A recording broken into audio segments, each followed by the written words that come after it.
everyone and welcome back to my YouTube channel. So as promised, here is today's video, what I did differently this round of IVF, which as you know was my successful round. So if you watched my last video or if you've been following my journey, then you know we had 2 rounds of IVF in total. And if you didn't watch my Q&A from last week, then I will link it down below and you can go and watch it back. So I've been very open with my journey and lots of you really wanted to know if there was anything that I did differently for the second round of IVF, because of course it was successful. So anybody who's going through the same thing, who's going through the treatment, maybe have had a few unsuccessful rounds, of course wanting to know what I did that could potentially have contributed. Now I've made a little list of things that I can think of off the top of my head. Some of them might be tangible, some of them might make no difference whatsoever. It could just be one of those things, you know. I think the thing with IVF or health in general or treatment in general, sometimes I don't know whether comparing what you did to what the next person did is necessarily a good thing, because one thing might work fantastic for your body and it might not work for the next person's body. So always keep that in mind, you know, what I'm saying. I'm not saying that it's gospel, I'm not saying that it's absolutely what you must do or that it'll have an amazing effect for you, but this is just what I did and hopefully it will help you too. So let's just get straight into it. I think the biggest difference for me between the first round and the second round is the second round I shared it in real time with you guys and with like all my friends and family. So the first round I did share in real time with my friends, my family, and you know, I had their support, but I kept it from my Instagram family, my YouTube family, and I recorded it all with the intention of sharing it retrospectively, which I did.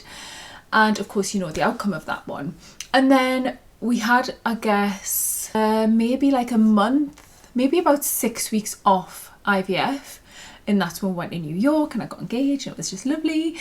And I was quite open and quite vulnerable and kind of just shared everything real time. I didn't put as much pressure on myself. One of the other points I've put is that I stressed and cared less. So I felt like I said to you guys, look, I'm going to share everything.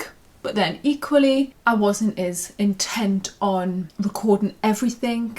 I don't think me and Connor were making like such a big deal out of it. And I definitely feel like having a little bit more of a chilled out, nonchalant approach and sharing it with as many people as you can so that you can feel supported makes a big difference. It's something that shouldn't be hid away.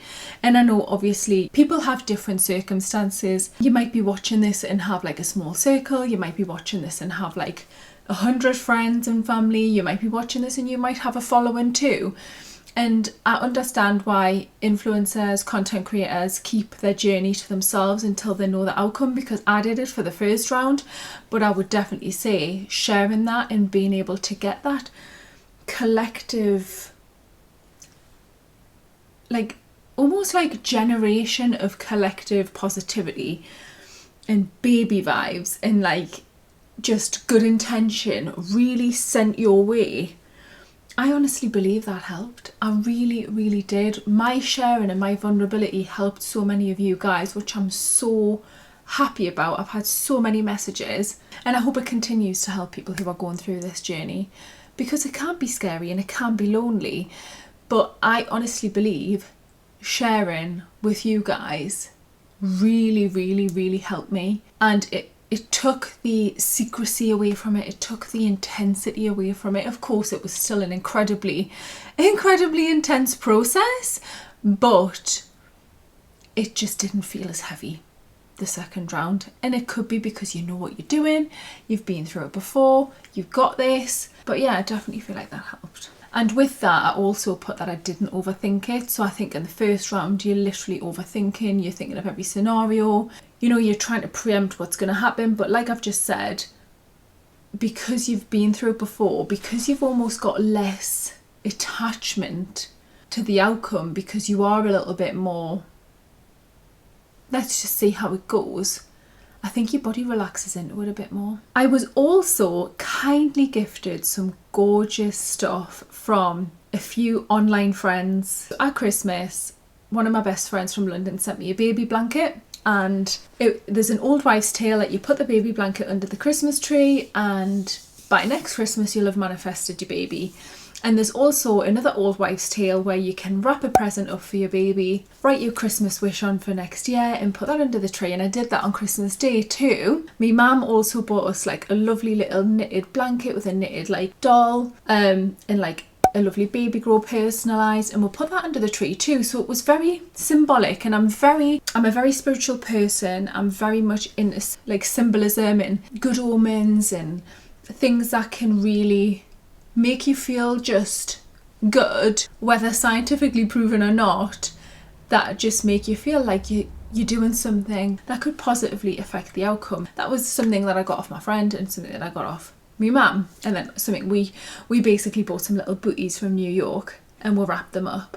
And yeah, and now I look back and I'm like, you'll probably remember the reel actually where I wrap them up. And yeah, so we did that. And then I've got a friend online called Canny Crystals, Mart, and he sent me a gorgeous package of some beautiful, gorgeous bits. He sent me this. He also sent me this, which I literally kept on until like a week ago. And that is a blood garnet bracelet. Wear this as often as you can. Take it off for showers and baths. Blood garnet is a highly energetic crystal that helps to flush your body of blockages. Lots of people that go through IVF tend to wear blood garnet daily, as it's been used for hundreds of years to boost fertility, attraction, libido, which then helps people trying to conceive. Wear this on your left wrist as much as possible. So he gave me this. He gave me this gorgeous candle that I was lighting when I was in the bath. He also sent me Moldavite, rose quartz, I forget what this one is. A lovely, gorgeous, huge. Hang on, I have to get it for you. I always keep crystals beside my bed. I always have for like 10 years plus. And he sent me this lovely, gorgeous flame. It helps you to connect with your divine feminine, and also just helps with libido and just fertility and all of that good stuff. He also included some Palo Santo and sage and some incense, and just really encourages us to manifest, sit, visualize, put the crystals around us, cleanse the crystals under a full moon or with the Palo Santo or the sage, and just a really, really nice note to us. And I just thought that was so incredibly kind. Mart is based up here, and he hand delivered it to my door, and I just thought, you're so sweet. This, as well as these fertility pregnancy crystals, I got from my lovely friend online, Sophia Bailey, and she has an aesthetics clinic in Chester, and she's such a gorgeous, kind person. And she's just found out she was pregnant again for the 4th time, and she messaged me and asked if she could send me this, and she sent me this gorgeous package of fertility crystals. I'll show you what's on there. Each for different purposes and reasons. I come with that and some Palo Santo and sage and just some other lovely little bits. I think I come with a little beeswax candle too, like a full little just fertility box. And like I say, Mart sent over a lovely rose quartz love heart, which I carried with me to some of my appointments. I don't know about you, but if you've never had crystals, they're lovely just to sit and hold, just to feel the energy from, and just be, you know, sometimes people don't believe in crystals, but I think something that brings you happiness and joy, and they do, you know, they are proven to have energy attached to them and in them, and they can change your whole environment. And like I say, I've always been into crystals, but I've never used them for a specific reason. And I forget what stone this is, but my friend Danielle from on Instagram as well, I've never met her, I don't think, she sent me this Angel of Hope, and she sent me a fertility crystal, and she told me to put it under my pillow, and I've had it under my pillow the whole time. It's now slipped down under the bed, so I need to get that when we get a new bed, but I had that under my pillow the whole time. And I honestly believe that these kind of things, given with really good intention, just gorgeous little bits, I just feel like they did help. So if you're watching this, or you know somebody who's going through IVF, or you're going through IVF, gift your friend or gift your sister or gift whoever it is just something little, just to give them a little bit of hope. And if you don't have anybody who's going to gift you, gift yourself, because you deserve it. So as you might know, or at least you'll get to know, that 2-week wait, which is essentially 9 days after embryo transfer, is hell. Every single day it is like time has stood still. Every minute feels like an hour. So the first round, I think I was pretty stagnant. I kind of like went in for egg retrieval, then went in for embryo transfer, and then didn't do too much and kind of waited, and then got really panicky towards testing day because I felt a certain type of way and I didn't feel well, and I thought, I just had a feeling, and it was really sad. It was really, really sad. So this time I thought, you know what? I was very careful with the way I treat myself, because I do think you have to really preserve your energy. I think you really have to look after yourself. I think it's really important not to elevate your nervous system too much, but of course life happens, and so the best thing to do is live as normally as possible, but within reason. Like, you know, for example, one of the things is keep your feet really nice and toasty, and I didn't really realise that, and one of my friends who I went to college with, who lives down south now, she was like, put a hot water bottle on your toes. So after egg retrieval on a night time, I would have a hot water bottle on my toes and keep my tummy really warm. So you don't want to be putting a hot water bottle in your tummy, but just making sure you've got nice layers on, nice and warm, and just make sure you keep everything nice and warm. So that was one of the things I did. The other thing I did was I did some fun activities. So between egg retrieval and embryo transfer, it was my birthday. And then from embryo transfer to the 9-day test, I went to a NEOM event with me mum, which was gorgeous. It was a great night. It was nice to be with me mum. It was nice to be in a different environment. And then me and Connor went out a few times and had some food together. We spent some good quality time together. We try to do as much laughing as possible. They say good endorphins, good positive vibes really helps with implantation. It was also my cousin's birthday. We all went for a big family crazy golf, and my granddad was feeling much better by then, so he'd come along as well, and it was just really lovely, and it helped pass the time, and I felt happy, and I felt like that made a difference. So I would say plan some nice things in, whether that's going to the cinema, whether that's treating yourself to your favourite food, whether that's baking a cake, whether that's watching comedy films, whether that's spending time with your favourite person. Just do something. Don't sit around and be like waiting, but also don't overdo it. You've got to allow your body to really accept the embryo. The other thing I did, which you've probably heard about and you'll probably laugh about because we were like, surely not, but hear me out. In the IVF world, in the fertility world, there is some talk about having McDonald's fries straight after embryo transfer. First time I wasn't aware of that. The second time I was aware of that. Best believe we did embryo transfer, we got in the car, we drove straight to McDonald's, and I had some nice McDonald's fries. Take that how you want. I wouldn't say it's the healthiest meal, but here we are. So it could be one to include. Speaking of food, the other foods that I really included in my diet after embryo transfer was I was eating pineapple every day. And my naturopath asked me to drink beetroot juice, but I just simply couldn't. Absolutely not. So I just ate lots of fresh beetroot. You know, the one that you buy that's like flavoured a little bit. And Brazil nuts. I had 3 Brazil nuts every single day because it's great for selenium and great for thyroid health. And then finally, the last thing that I can think of that potentially could have made a substantial difference, Connor suggested that he sleep in a different bed. So we have a spare room, and we're really lucky to have a spare room, which is soon going to be the nursery. And Connor's a very restless sleeper, and throughout, you know, the IVF process and stuff, sometimes he'd sleep in the other bed because he gets up super early and he's restless, and it's, you know, it's not a great night's sleep for either of us. And he said after egg retrieval, yeah, I think it was it embryo transfer or egg retrieval? It was one of the two, which was so close together. He was like, I'm going to sleep in the spare room for the time being. And I was like, are you sure? You know, like, I think sometimes you've been through like a lot. You feel quite vulnerable. You want like your comfort. You want your man. He's like, no, I'm going to sleep in a different bed. And instantly I was having such deep, better sleeps. And he continued to stay in the spare room because he was like, no, I don't want to affect your sleep.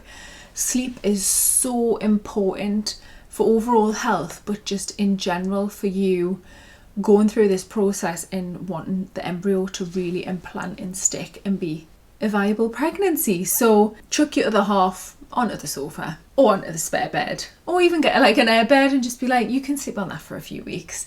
And you will be pleased to know that we are getting a split bed, because I just think, you know, good sleep is just so important. So we've eventually bit the bullet after trying 4 different mattresses, and we've upgraded to a Super King Zip and Link. So fingers crossed we'll all get better sleep now, and ironically we're going to have a really nice bed, and we're going to have a baby very, very soon, and I'll be getting no sleep at all then. So those are all the things that I did differently on my second round of IVF.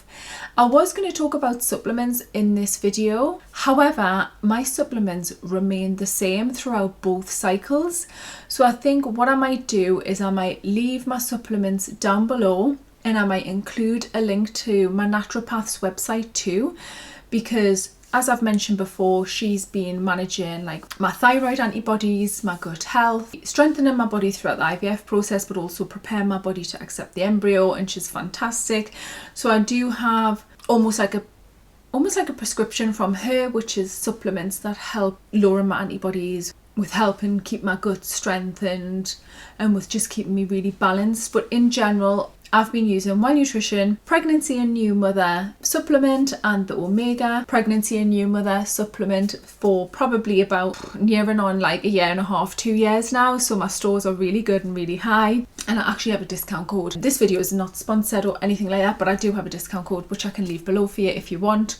For Wild Nutrition, I've been having vitamin D as well. Those have been the main supplements that I've been using for pregnancy, and then the rest has been to support me. And then as we move through the pregnancy, we've added in certain additional supplements just to support certain development stages in the baby, like neural development and eye development and all of that kind of stuff. Anyways, I'm going to leave this video here. I really hope I've included everything. I've racked my brains, and I hope that is everything.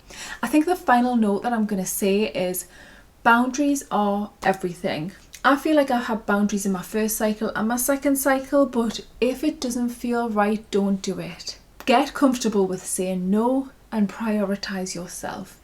You are so important in this journey. You are the vessel that is going to carry your baby. You are also a body that is being jabbed and extracted from, and there's all sorts going on. So right in this moment in time, you are your priority. Nothing else is more important. Unless you've got another baby, then that still is important. But put yourself first, and don't be scared to implement boundaries, because if people love you, they'll understand why. But yeah, hope this video helped. Let me know if you enjoyed it. Don't forget to subscribe and comment and like and do all of that good stuff. And as usual, if you've got any questions, you can ask down below, or you can find me on Instagram. It's at BethDunleavy, and I will answer your questions over there. Thanks again for watching, and I will see you guys in the next one. Mwah!